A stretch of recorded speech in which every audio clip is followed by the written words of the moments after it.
Opinions are like buttholes. Yeah, right? Everyone's got one. And they all stink. And they all stink.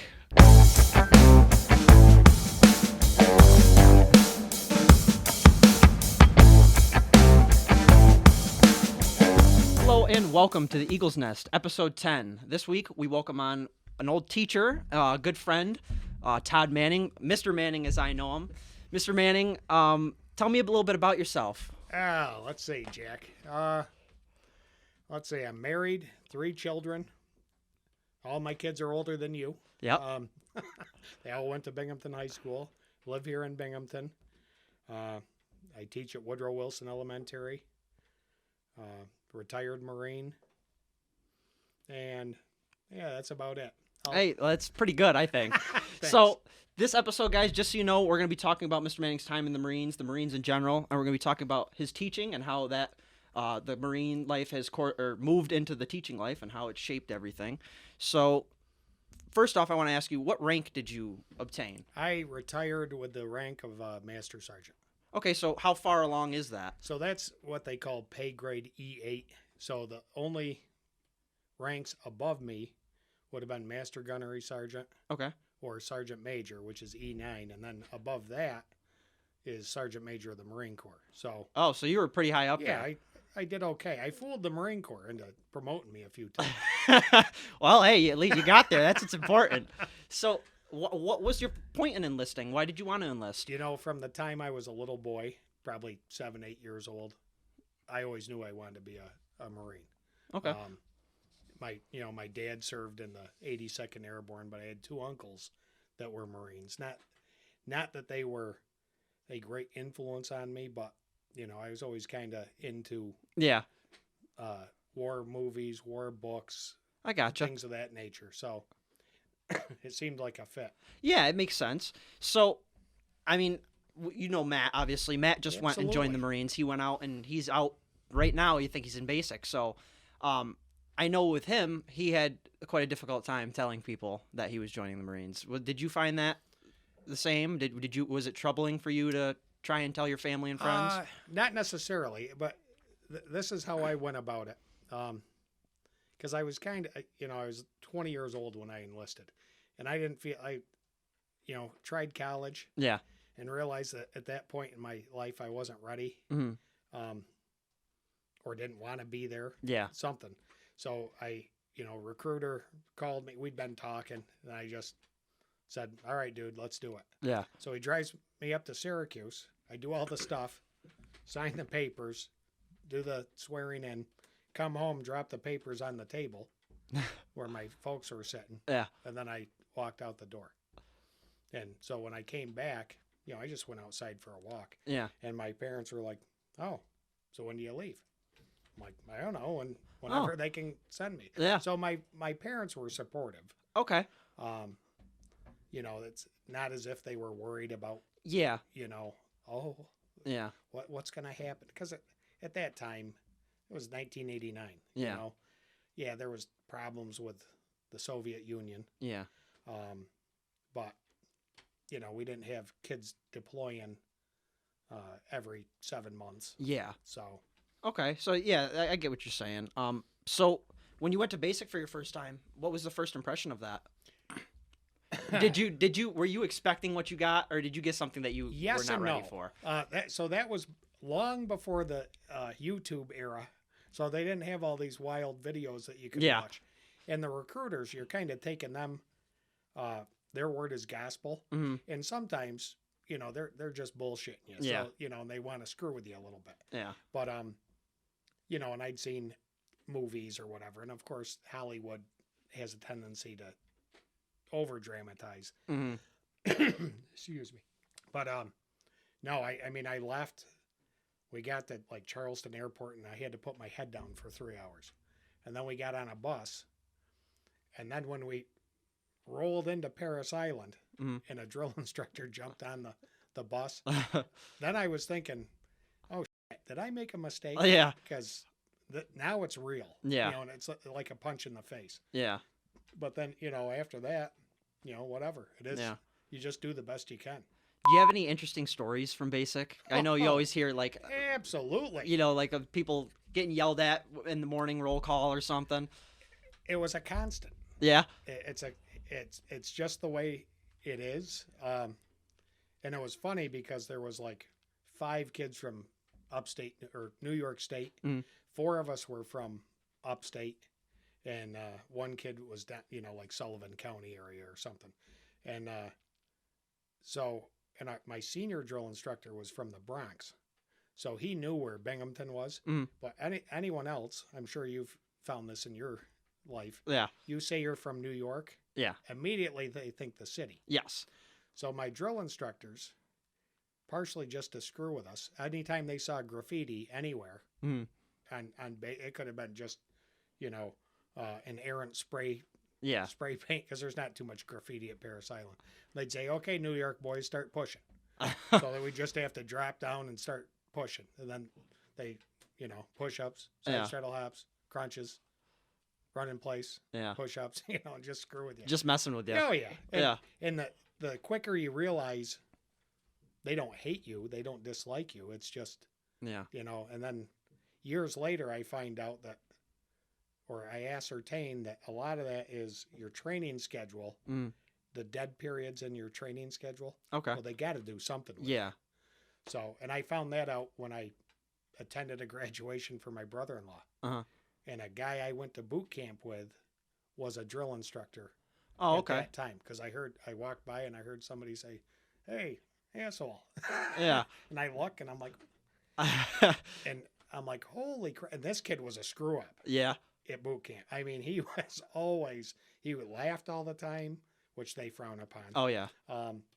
But some of the stuff that happens, you just got to laugh because it's funny. Yeah. And needless to say, I spent my fair share of time on the quarterdeck. Yeah. That's where they put you through your paces, just because I laughed at something, or I giggled, or I smirked, or and at the most inopportune times. Yeah. So there's always somebody. There's always somebody ready to smack you in the back ready of the to head. pounce. Oh yeah, that makes. I get you. I mean, so it is in the sense. It's kind of like the movies, where at least boot camp is, right? Yeah. Yes. So boot camp is pretty. It's intense. Yeah.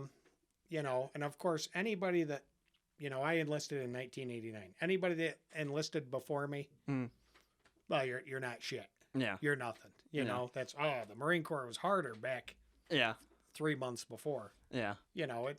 I would say now, it's a little less dehumanizing as it used to be. Okay. They weren't necessarily supposed to call you names and things like that, but it happens. Yeah. You just, you deal with it. So I was talking to Matt, and obviously YouTube now is a big thing. Watching all like these, like the Marine workouts where there's, the singing, where they sing and stuff. Right. I see a lot of them. They're like literally preparing them. They're like, okay, well, I'm ready to die. I'm going to go into battle and die. What is it about the Marine mentality that that is like one of the things that they don't really, like Matt was saying that's what you're trained for, is like, if you die, you die. You're serving your country, Was that your thought process going into that? Yes and no. I mean, I wanted to serve my country. Yeah. I wanted to, be a Marine. And most young men and probably young ladies now, I didn't join the Marine Corps with the intent of being a supply clerk or being an administrative clerk. Yeah. I wanted to be a trigger puller. Because what's the sense of going? Yeah. Unless you're going to, be out. Be a badass. Be in the mud and the blood and the beer, as Johnny Cash would say. Exactly. But that's, I think you just reach a point where, I mean, when I did deploy to Iraq, you just gotta, you're scared. Yeah. But you just reach that point, like, well, this is what happens. Yeah. I may not come out of this thing. Yeah. So when were you deployed? So that was, I call it my spring break. Okay. Of 2003. Oh, okay. So I was in, we deployed to Camp Lejeune. So at that time I was in a reserve unit in Syracuse, which was a tank unit. And we deployed to Camp Lejeune. We were there maybe a month. And then we left, right about this time in 2003. Okay. So we got the beautiful Kuwait, and then March 20th crossed the border into Iraq. So wow. we were one of the lead elements. Oh, okay. So how did that feel going into that? If you're one of the leading guys, were you worried? Yeah, I was, because our timeline got pushed up. Yeah. Because and the Marine Corps prepares you for a lot of stuff. And you rehearse. So that way everybody knows what their job is. You don't leave anything to chance. And unfortunately, like life, things happen. Yeah. So, I mean, we were crossing the border and my driver's night vision periscope fell into his lap. Oh, God. And he says, I can't see. Yeah. And I said, I don't give a shit. Keep driving. Just go straight. Yeah. And I'm up there with my NVGs trying to guide him. Yeah. And then we had a short pause, and I ran to the tank in front of me and got their spare night vision viewer and ran back to the tank. So, and of course, you don't know what to expect. Yeah. Military intelligence, which is an oxymoron. They're saying that, possible, bad guys to your direct front, this, that, the other. And, everyone's keyed up, and you see, goats. And some young men mistake those for troops. And you hear machine gun fire. And I'm like, what the hell are they shooting at? And you see just goats just going down. And I'm like, holy crap. Yeah. But, yeah, it's scary. It's unnerving. We were getting artillery rounds shot at us, which we didn't know what they were, if they were nuclear, biological, or chemical agents.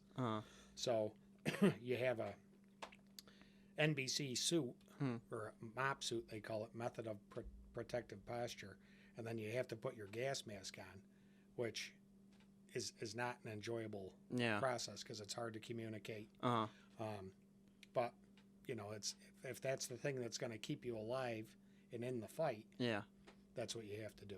Yeah, I mean, yeah, exactly. I mean, you really gotta be ready for whatever comes at you. So, my I believe it was my dad's cousin went to Iraq as well, and he told, or at least I thought I had heard something about these sand spiders, like these big sand spiders. Did you ever see anything like that? There was some weird camel spiders, I think they're called. Yeah, they are big.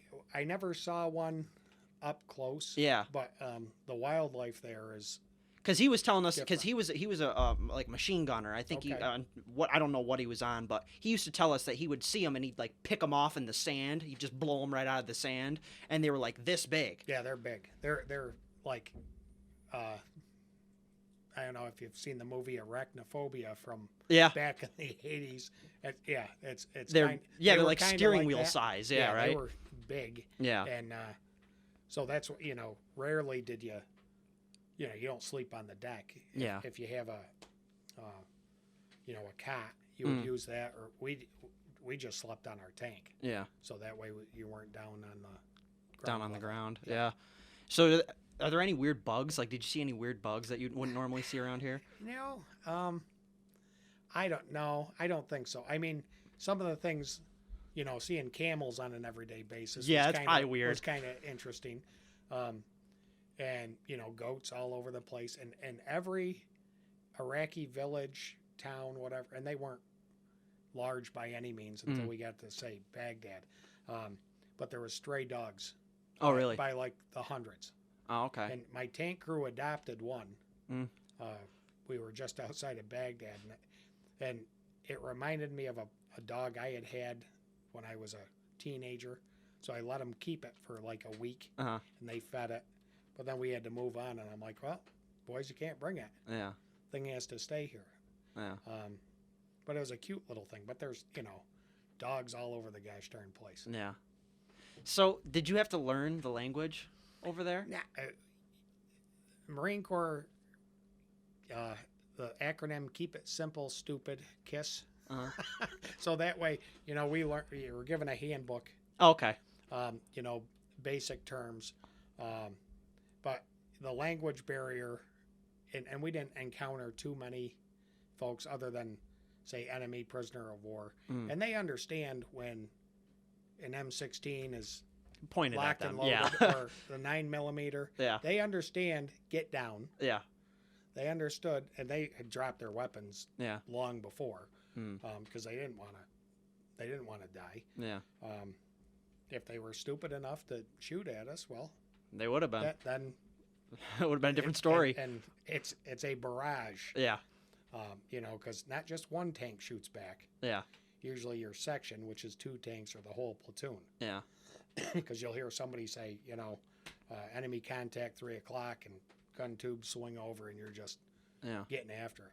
Did you meet anyone over there that spoke English? Yeah, there was a couple folks, and I think they were Pakistani. But when we were setting up our base camp in Kuwait, it was kind of like a couple foremen, and they were helping us with the setting up the tent. They were like circus tents. It was wild, and they could speak English, and some of the people that we encountered, they understood English and would try to talk to us. But usually I didn't want people too close to my vehicle, because you don't know. Yeah. And so we would just I'd say, boys, if you want to make a trade for cigarettes or whatever, go way over there. Yeah. And I got the rifle right on his head. Yeah. Or something, so that way, if something happens, we're ready. Yeah. He's going down. Yeah. So, well, obviously, when you go to war or you get deployed, you get a lot of negative feelings, or you think of it in a negative context. But did you have any good memories from deployment, time with your buddies? Absolutely. Yeah. I mean, so active duty Marine Corps and Reserve Marine Corps are you're still a Marine. However, like my tank unit, because we were locked on and squared away, we took the identity of an active duty tank company. So we were immersed with 3 other tank companies. You had Alpha, Bravo, Charlie, and Delta. Okay. So we were D company. And, so, there's a little animosity there. Like, oh, geez, these guys, you're part-time Marines. Yeah. I'm looking at them like, dude, I was where you were at one point in my life. Yeah. I just transitioned another way.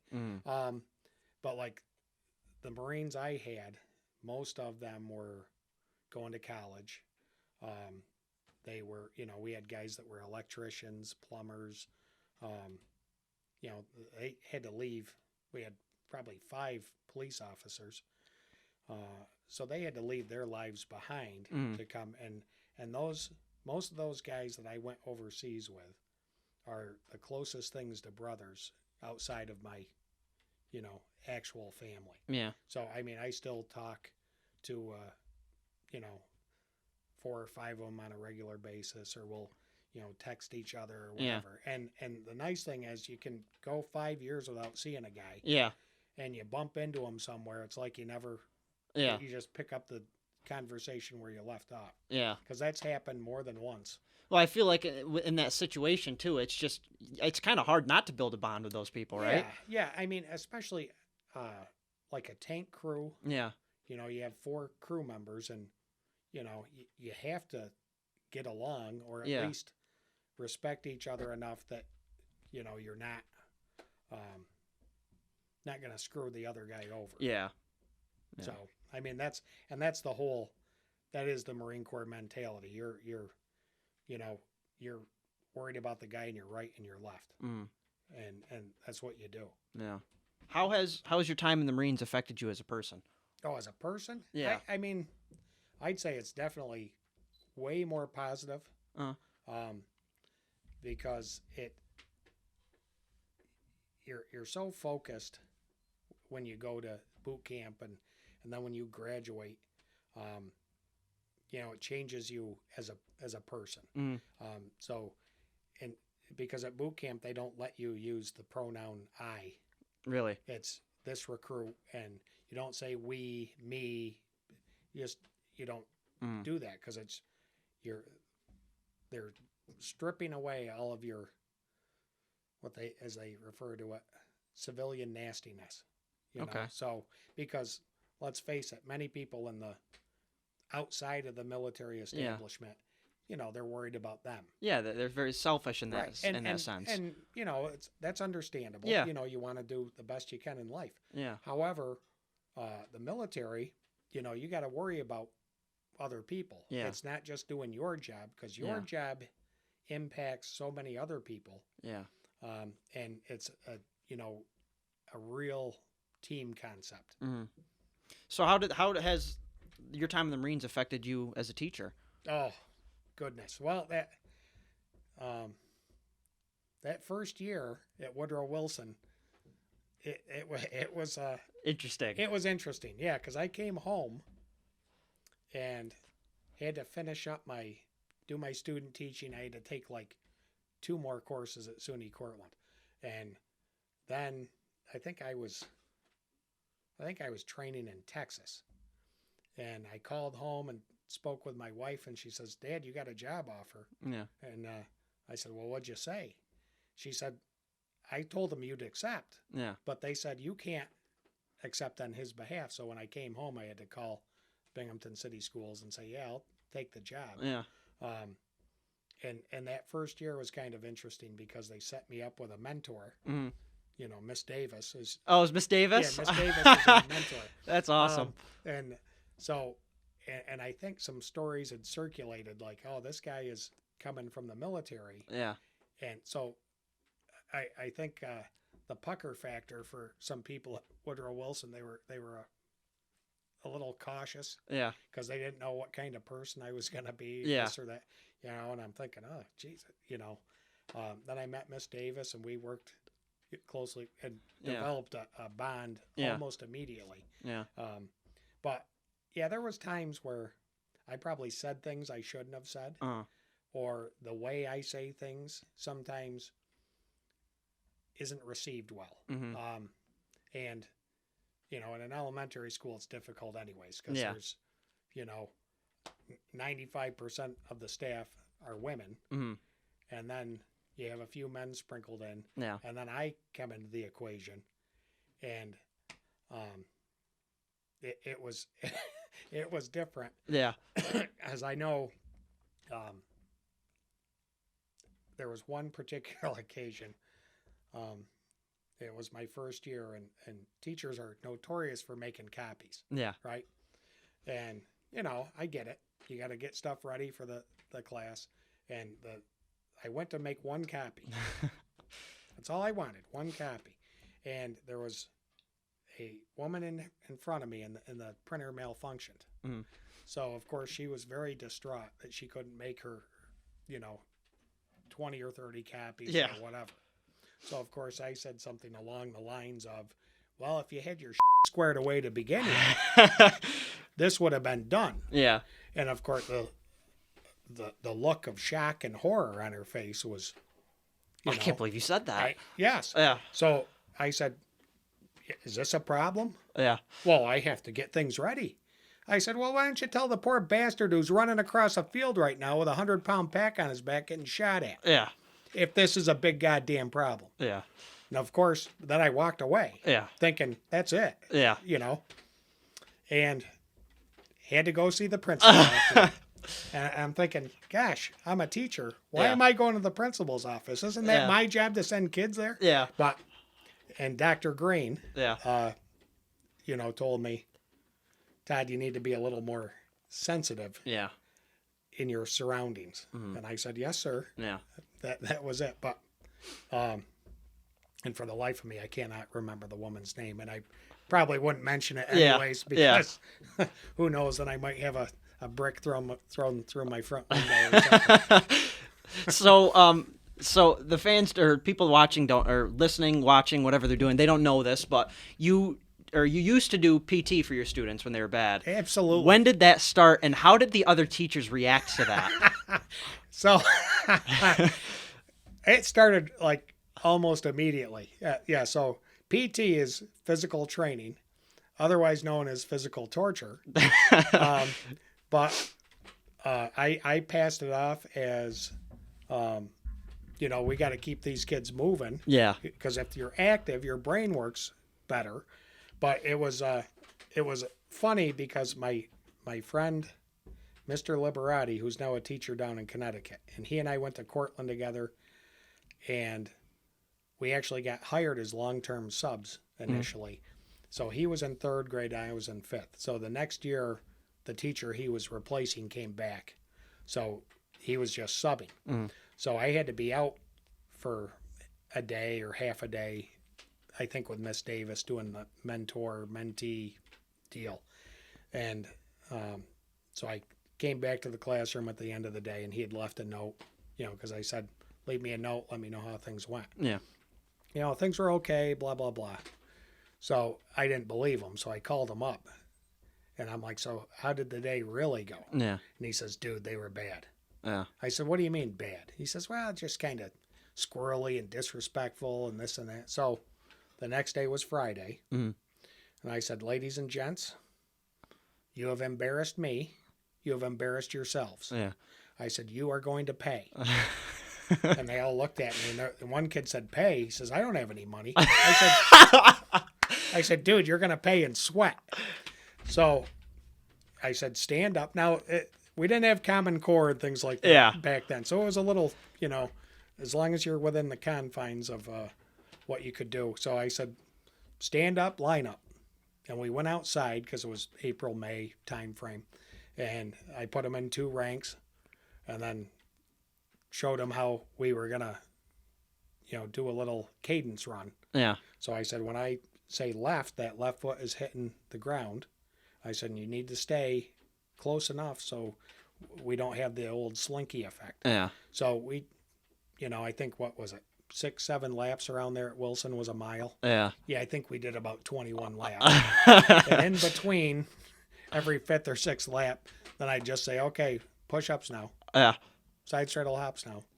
And we got done, and I had them, standing there, and I'm like, so boys and girls, are we clear on what my expectations are for behavior? Yeah. And they're all like, yes, Mr. Manning. And I said, okay, we're fine, we're done. Yeah. So we went back upstairs, got them ready, they went home. Yeah. The next week, one of the kids comes up to me and says, hey, Mr. Manning, that was kind of fun on Friday. Can we do that again? So I asked the kids, I'm like, you guys want to do that again? They were like, yeah. And of course, I toned it down and tried to make it more fun than, discipline. Yeah. And so then after that, we just started calling it PT Friday. Yeah.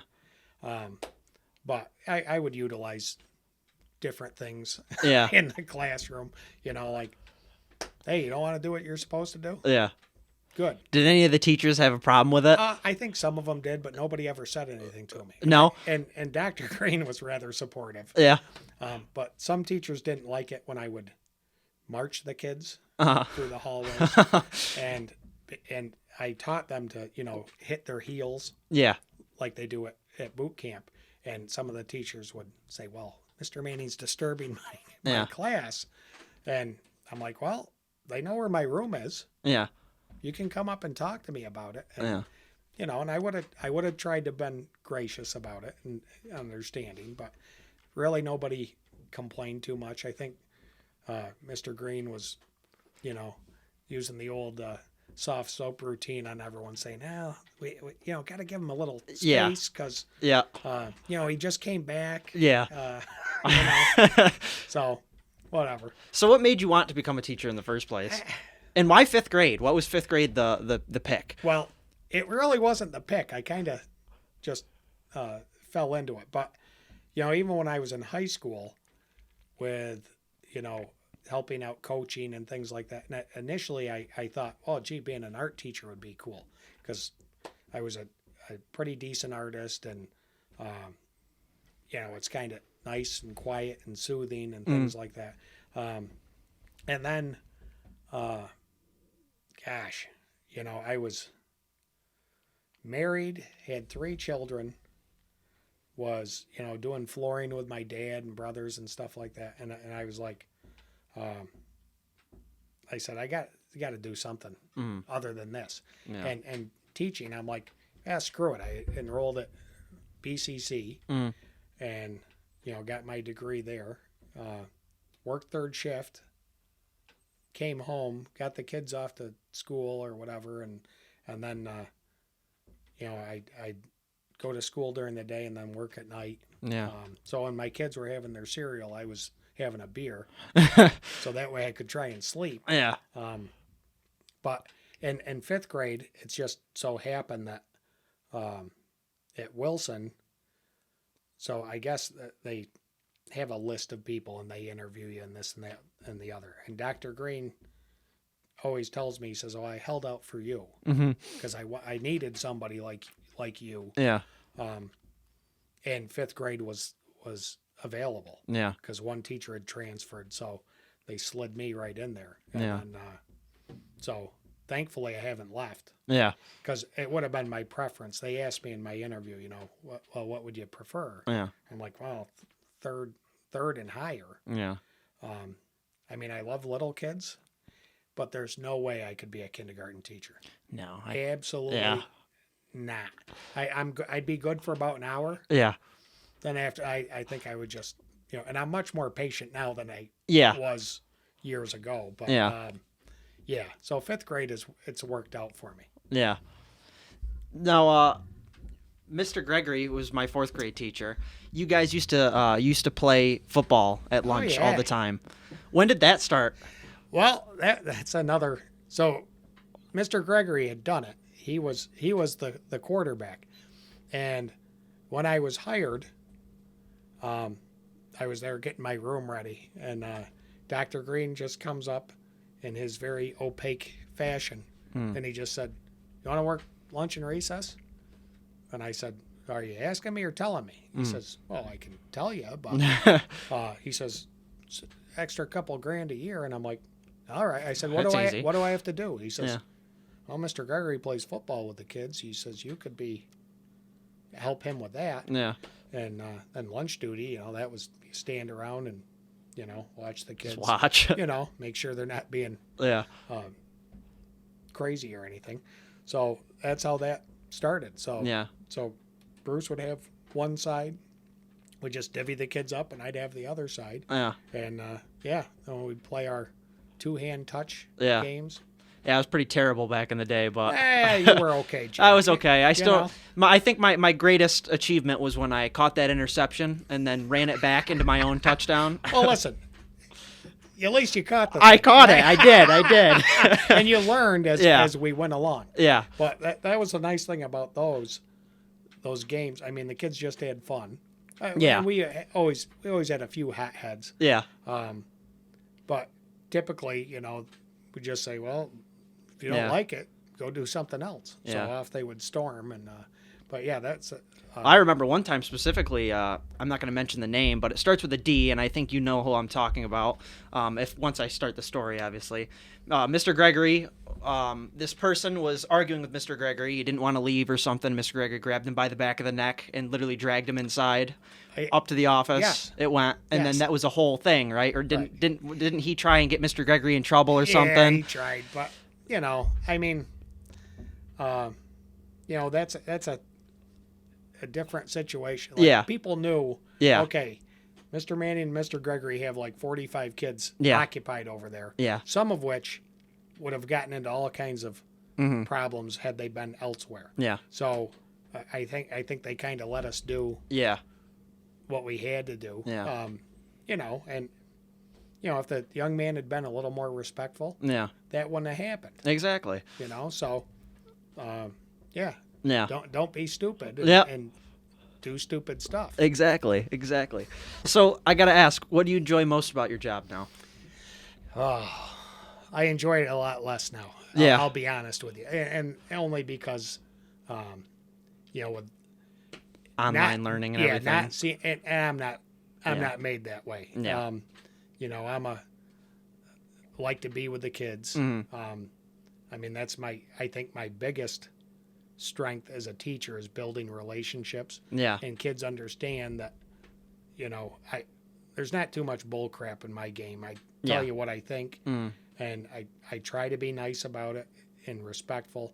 But, not seeing them. It's just, because let's face it, at the age of 10 or 11, I, oh, yeah, get on the Zoom meeting at 9:40. Come on.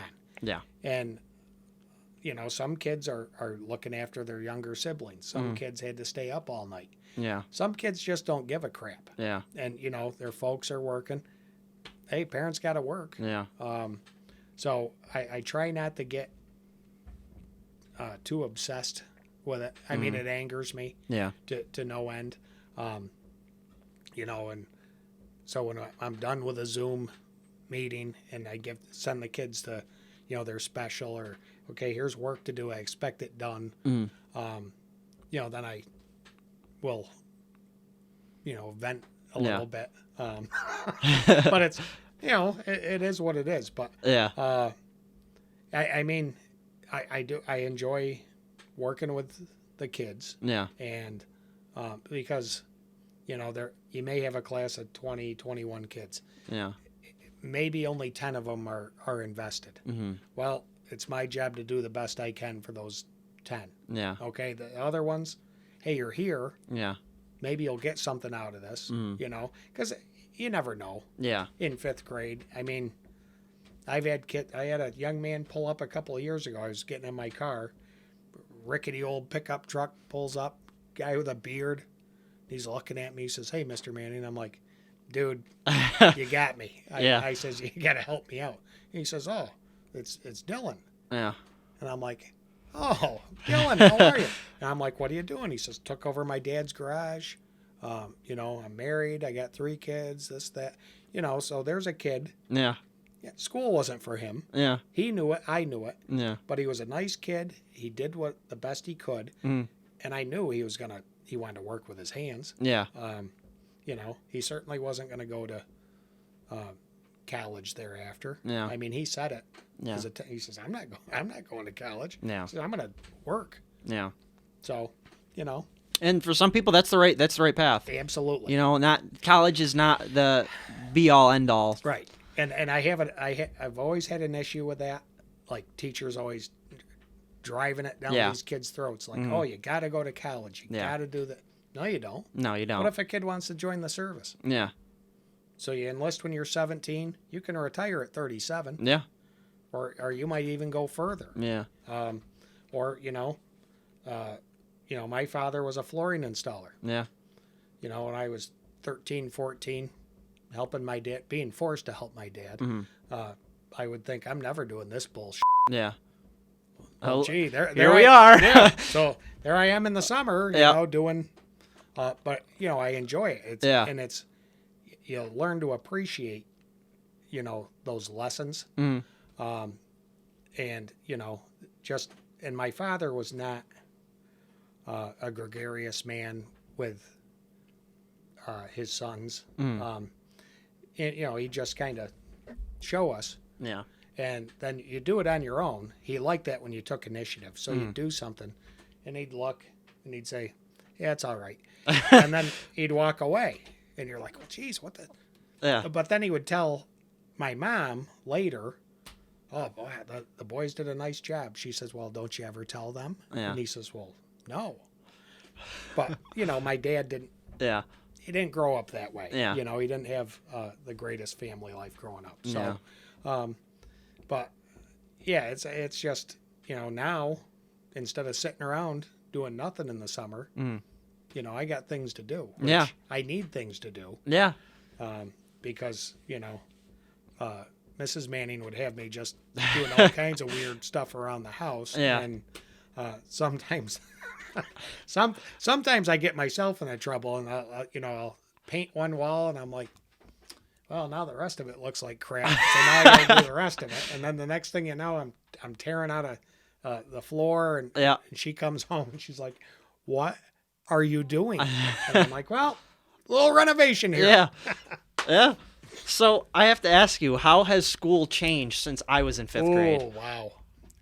Kids have changed. Yeah. And not, I'm not talking wide sweeping, but kids now, like kids when you were in 5th grade, I think, and I can't say this as a sweeping generalization, but like kids in your class, a lot of them were very active outside of school with sports, different activities, Boy Scouts, Girl Scouts, whatever.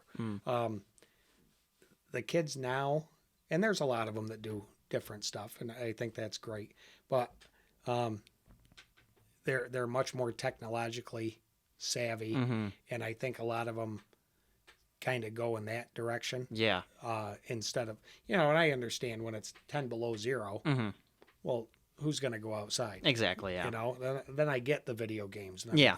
But, when it's nice weather and, your teacher doesn't give you too much homework, go outside. Yeah, exactly. That's what I used to do. Like, find a neighbor, throw the ball, go to the park, do something, go for a walk. Yeah. I mean, that's and it's kids' values. I think people's values in general have changed over the years as well. Yeah. Too. I mean, again, not wholesale changes, but there's subtle differences. Now than kids that and let's see, how long has it been since you were in 5th grade, Jack? Oh gosh. Let's see, what are you, 19 now? I'm going to be 21 in August. Oh my goodness, like an old man. Like an old man. Crap. So, almost 10 years. Yeah. So, 10 years. I mean, that's and you're where you are in your life now is a long time. That's a long time. It's half my life ago. Yeah. And then you get to be like my age and you're like, wow. That was a long time ago. Where did the time go? Yeah. Yeah, it's funny how that works. So let me ask you then, how has it changed since you were in 5th grade? Oh my gosh. It like when I was in 5th grade, I wouldn't have said shit if I had a mouthful of it. But part of that is coming from a big family. Yeah. We had 7 kids and you just, and I was rather stoic anyway. I had older brother and we all had different personalities. So, I think kids were more compliant back then there and the lack of technology. You were just, and I enjoyed having the teacher give me 3 sheets of work to do because I just do it. Yeah. That gave me something to do and I could block out the outside world or whatever and do it. And, enjoyed reading, and getting home and playing, stuff with my brothers, we'd always football, basketball, have the, ball gloves and, we were always doing something. Yeah. And then, weekends we always had, there was enough neighborhood kids and neighborhood. It was rural, Old State Road. So anybody within a mile. Yeah. And they could walk or maybe have their mom drop them off or whatever. So, I mean, we were always busy doing stuff. Yeah. But yeah, I mean, in school, you always had a couple kids that were, kind of distracting or whatever. Yeah. But I don't think they were bad kids. And I would characterize even kids now that they aren't bad kids. They just don't know. Yeah. Sometimes they don't know how to act. I mean, that's like going to a foreign country. Yeah. If you don't know the customs, you're going to look like a soup sandwich sometimes. Yeah. You just don't know. Yeah. Just gestures and things like that. Yeah. People will give you a shocked look. Yeah. Because I know when I was in Thailand, before I went to Iraq, and I took like 11 Marines there. We were doing a operation, and one of my Marines, we were there at a roadside stand, getting some chow, and a little kid comes up, and the Marine just put his, his hand on his head, like, "Hey, buddy, how are you?" Yeah. Oh my God, you would have thought old Mama-san was going to have a bird, because you don't do that. Yeah. That's part of their culture. Yeah. So, I'm like, well, dumbass, you missed that part of the briefing, didn't you? Yeah. He's like, "Oh, I'm really sorry, Staff Sergeant." But yeah, we apologized. And she understood. But, it's just one of those things that if you don't know, well, you're going to screw up. Yeah. So do you think kids now are less well behaved than they were when I was in school and when you were in school? Again, it's a a shift in values. Yeah. Not necessarily that they're bad. Mm-hmm. I mean, let's think about it. If your dad taught you that this is the right way to do things, and it turned out to be, socially unacceptable, Mm-hmm. but your father had taught you that. Yeah. So you go to school thinking, well, this is, I don't want to disappoint my mom or my dad or whomever. And, it's, and the family unit has changed so much over the years. You don't, it used to be like when my parents were growing up in the late 50s, well, you dated someone, you married someone, you had children. Yeah. And rarely did divorce occur. Mm-hmm. And then, when I was, getting to be a young adult, then you started to see divorce rates increase. Mm-hmm. And you started to see the fallout from that. And, and now, well, it seems like, I can't blame people for just living together and having kids and what, the tax benefits alone help you. Yeah. Right? But, it's just changes that occur. And I think, and you have to be able to try and adapt. So, it's like I explain to my students sometimes, I'm like, listen, when I was 18 years old, a young man had hair down to his collar. That was no bueno. Yeah. Or in high school, when I was a senior in high school, if you wore an earring in like the left ear, I think it was. Yeah. Oh. Yeah. So I always took a dim view of that because I'm like, I don't wear jewelry. I don't wear, body spray or cologne or, you just think, what a wuss. Yeah. But as you get older, you're like, is it really a big deal? Yeah. And it really isn't. So like I said, I've mellowed a lot. Yeah. I still have a pretty bad temper when it comes down to it, but I'm a little slower to anger now. Yeah. I guess than I used to be because I know when I started teaching there, I was a fire breather. Yeah. And I didn't care. I did, but if you wanted to say something I'm going to give you my response. Yeah. And, if you don't like my opinion, tough shit. Yeah. Right? It's a free country. Yeah. Supposedly. Supposedly, yeah. So far it is. But, hey, opinions are like buttholes. Yeah, right? Everyone's got one. And they all stink. I think we're going to end it there. Thank you guys so much for joining us. Mr. Manning, thank you so much for coming on. It was great to see you again. Great to talk with you.